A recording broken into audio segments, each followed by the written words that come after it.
Sri Sachidananda Sadguru Sainath Maharaj Ki Jai. Sri Sai Satcharitra, an Insight, Episode 290.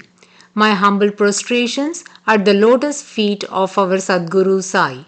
By the divine grace of Sai, an attempt has been made to translate the gist of the divine discourse of Sri Ramanathan brother telecasted in Sai TV. This is purely done to share the glory of Sai and his divine teachings with more insight to the aspirants. Om Gurur Brahma, Gurur Vishnu, Gurur Devo Maheshwaraha, Guru Sakshat Parabrahmam, Tasmai Shri Gurave Namaha. Devotees, in the previous episode, we heard that B.V. Dev was drawn to Shiradi through a dream vision. Let us now listen to that amazing Leela now. In the year 1910, on June 10th, he experienced this dream. As per the vision, one early morning, B.V. Dev and his only daughter Rangutai were trekking in a village on a road which was just wide by 20 feet. On the road, two people were walking towards them. One of them seemed to be an old man, and the other one was younger to him. The young person was wearing a white dhoti on his waist, and for the upper part, a beautifully embroidered kurta that looked like a coat, and a white towel, then a red turban on his head. And the old man wore a dhoti on his waist and a uparani, that is, the upper dhotar, and a headgear in white. They both came close to B.V. Dev and his daughter, and the young man, pointing to the old man, asked, "Do you both know who he is?" Dev said he doesn't know. The young man continued, "He is Prabhudatta Guru." Hearing this, Dev and his daughter immediately prostrated at the feet of the old man. Now the young man asked them to offer dakshina to the Prabhudatta Guru. Quickly, B.V. Dev gave a 1 rupee coin to his daughter Rangutai and advised her to offer. She did as directed by her father and prostrated at the feet of the Datta Guru. Subsequently, Dev inserted his hand in his pocket to pick up another coin for offering on his behalf. At that juncture, the young man questioned why he had to offer for the second time. Dev said the first one was on behalf of his daughter and the second one is on his behalf. Now, the one known as Prabhudatta Guru asked how many kids Dev has. Dev said he has two sons and this daughter. The Prabhudatta Guru swayed his hand, rejecting this reply. Dev was surprised at this hand gesture and said, "Maharaj, why are you denying the fact that I have three children? Moreover, all of us in this world are your children. You shouldn't refuse the truth that I am blessed with three kids." The Prabhudatta Guru smiled at Dev and all of them walked into a vada that had a very low access. As soon as they entered the vada, B.V. Dev and Rangutai were there, whereas the Prabhudatta Guru and the young man disappeared from there, and the dream vision came to an end. B.V. Dev got up from his sleep, was wonder-struck, recalling this dream vision. He began to ponder who that old man must have been. Where is he put up? Who is that young man? Where would be the road that all the four had trekked? What is the significance of this dream? But he was certain that the dream was an auspicious one.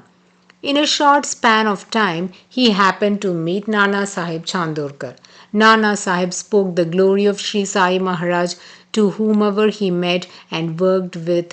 Many came to Shiradi listening to the divine sport of Sri Sai Maharaj narrated by Nana. He insisted that if one cares for their well-being, then they must take the darshan of Sri Sai Baba. Dev was also given the same advice. Accordingly, on November 30th, 1910, Balakrishna Vishwanath Dev made his first visit to Shiradi to have darshan of Sri Sai Maharaj.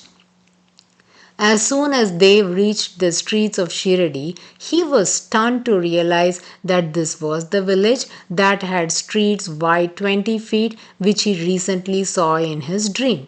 Lo, he went to Satewada, and the entrance to the Vada was low roofed, just like the Vada he entered in the dream.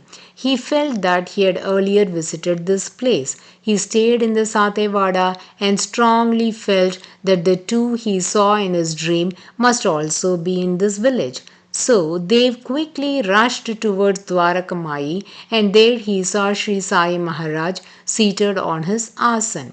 Now he recognized that the old man he saw in his dream as Prabhudatta Guru was none other than Sri Sai Maharaj. The attire of Sri Sai Baba exactly matched with the old man he saw in his dream, such as a dhoti around his waist, then the upper dhotar or kafni, and a white cloth covering his head. Nana was also in Shirdi at the time, and his attire was the same as a young man that appeared in the dream along with the Prabhudatta Guru or the old man, with a coat known as Angarka, white dhoti, Angavastra, and a red turban on the head.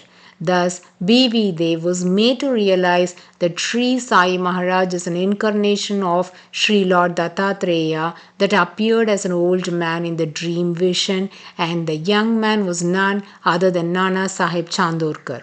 This is not the end of the wonderful Leela. At one instance, B.V. Dev was to offer Dakshina.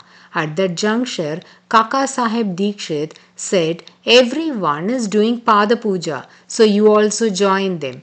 B.V. Dev hesitatingly got ready to perform the Pada Puja, but Sri Sai Baba stopped him from doing and said, "Bal, that is child, you need not do this worship.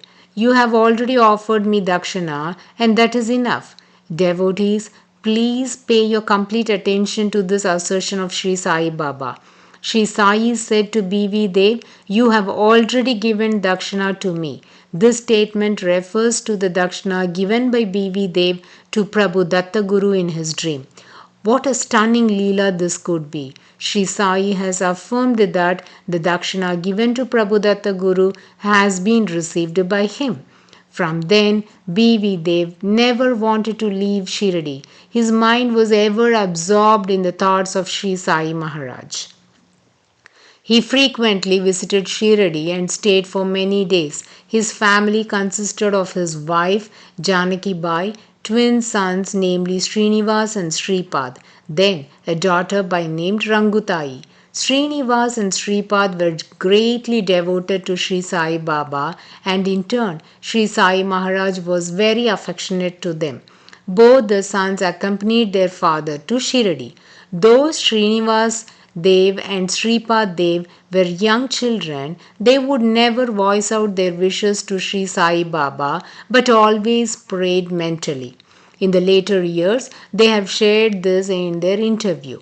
Those days, buying a bicycle was not an easy task, as it was expensive and considered to be a luxury.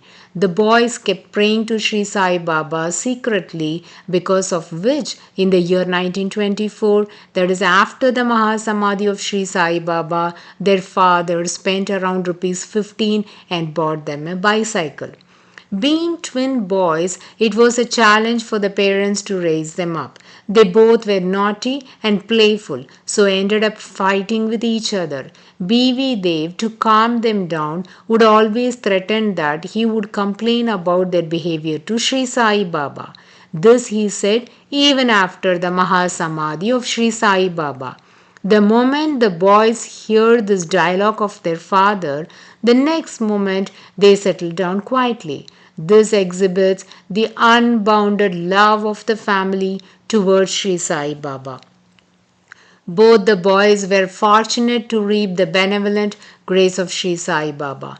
They were also blessed to experience the Leelas of Sri Sai Maharaj, and we shall heed to those in the coming episodes. Srinivas Dev got married to Kamalabai, and they had two sons, namely Madhav and Ramesh, and two daughters by named Meena and Usha. Sripad Dev was married to Nalini and had a son named Sri Ram. All the members of the family were ardent devotees and had deep love for Sri Sai Baba. Dev's wife was also a fervent devotee of Sri Sai Maharaj. Let's now listen to the stories related to B.V. Dev and Sri Sai Baba. Sri Sai Maharaj would call B.V. Dev as Chindi Chor in colloquial language. It means a very silly thief. If we ponder deeply on this name given to B.V. Dev, it is surprising to know that few other devotees were also given such names that would defame them. For instance, Sri Radhakrishna Mai was known as Avadasa. Devotees, we must also note that there was another devotee by name Ramachandra Sitaram Dev in Shirdi, so we might raise a doubt if this R.S. Dev was called a Chindichor by Sri Sai Baba. Sri Sai Baba was also fond of him. R.S. Dev was called Balabua. Balabhau, that is younger brother by Sri Sai Maharaj, and Balakrishna Vishwanath Dev, that is B.V. Dev, was addressed as Bal, that is child or Chindichor. B.V. Dev had no attachments, just like a child, hence he might be called Bal. The first and foremost quality for a mumuksha, that is a seeker of liberation, is detachment. The term Bal is also the short form of Balakrishna, but that was not the reason for Sri Sai Maharaj to call him as Bal. Rather, the emphasis was given by Sri Sai Baba to the spiritual qualification possessed by B.V. Dev. This we can be certain by getting to know the spiritual height that B.V. Dev attained in his later years. Chapter 41 of Sri Sai SATCHARITRA expounds the Leela of stealing the rags and reading of Jnaneshwari related to B.V. Dev, which gives evidence that B.V. Dev was called as Chor by Sri Sai Baba. Thus, we can be sure that B.V. Dev was addressed as Chindi Chor by Sri Sai Maharaj. Subsequently, B.V. Dev wrote many research articles and essays on Sri Sai Maharaj in Sri Sai Leela magazine nicknamed Baba Che Bal. He worked hard and did extensive research on Sri Sai Baba. Those articles played a greater role in strengthening faith and inspiring many readers to get devoted to Sri Sai Baba. He wrote a great poem comprising of 10 stanzas titled Guru Prasada Yachana Dasakam, and the content delivers one of the greatest virtues to be possessed by an aspirant seeking liberation, that is, detachment. The content of this poem, the unparalleled contribution by the B.V. Dev in enhancing Sri Sai literature, can be heeded in the coming episode. Bodhu Sri Sai, peace be to all. Om Sai Ram.